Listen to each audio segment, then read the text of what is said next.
શ્રાવણ માસનો અંતિમ સોમવાર મઘા નક્ષત્ર અને શિવયોગ સાથે સોમવતી અને મૌની અમાવસનો અદ્ભુત સંયોગ સર્જાતા શિવ કૃપા પ્રાપ્ત કરવા માટે ભરૂચના અંકલેશ્વરના શિવાલયોમાં ભક્તજનોની ભારે ભીડ જામી છે। મહાદેવના ભક્તો માટે ખૂબ જ મહત્વનો એવા શ્રાવણ માસે આજે પૂર્ણ થઈ રહ્યો છે, ત્યારે આજે પવિત્ર શ્રાવણ માસનો છેલ્લો સોમવાર છે, સાથે સોમવતી અમાસનો પણ અનોખો સંયોગ છે। એટલું જ નહીં, સોમવારથી જ શરૂ થયેલો શ્રાવણ માસ પણ આજે સોમવારે જ પૂરો થયો છે, ત્યારે ભરૂચના વિવિધ શિવ મંદિરોમાં ભક્તિનો માહોલ જોવા મળી રહ્યો છે। મંદિરમાં ભક્તો બીલીપત્ર, જળ તેમજ દૂધનો અભિષેક કરી રહ્યા છે। ભરૂચના વિવિધ શિવ મંદિરોમાં શ્રાવણ માસનો છેલ્લો સોમવાર હોવાના કારણે ભક્તો દર્શન માટે જઈ રહ્યા છે।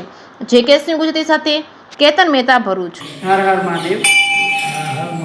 ગાયત્રીનગર જલારામ મંદિરમાં શ્રી રામેશ્વર મહાદેવના મંદિરમાં પૂરા માસ ભાવિક ભક્તજનોની પૂરી ભીડ જોવા મળી હતી અને સૌ ભાવિક ભક્તોએ પૂરા આનંદથી, ઉત્સાહથી ભક્તિનો લહો લીધો હતો। આનંદ ભક્તિમાં તરબોળ બની શિવની આરાધના કરીને શ્રાવણ માસ નિમિત્તે આખો આ શ્રાવણ માસ એમને પૂરો કરેલ છે અને આજે શ્રાવણી અમાસ નિમિત્તે પણ ભક્તોનું પૂરું જોવા ઉમટી પડેલા છે અહીંયા અને ભાવિક ભક્તો ઉત્સાહ અને આનંદમાં ઘેલા બનીને મહાદેવની આરાધના, પૂજા અર્ચના કરતા જોવા મળી રહ્યા છે।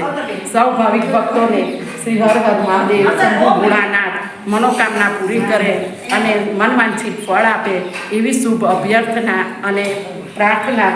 હર હર મહાદેવ। શ્રી રામેશ્વર મહાદેવ કી જય। નીલકંઠેશ્વર ચેરિટેબલ ટ્રસ્ટમાં સેક્રેટરી તરીકેની સેવા આપું છું અને આજે અમારા શ્રાવણ માસની પૂર્ણાહુતિ છે।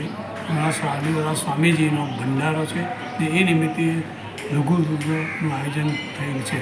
ત્યાર પછી લગભગ 12 વાગે મહાપ્રસાદનું આયોજન કરવામાં આવ્યું છે। એમાં 1000 માણસની રસોઈ બનાવવામાં આવેલી છે।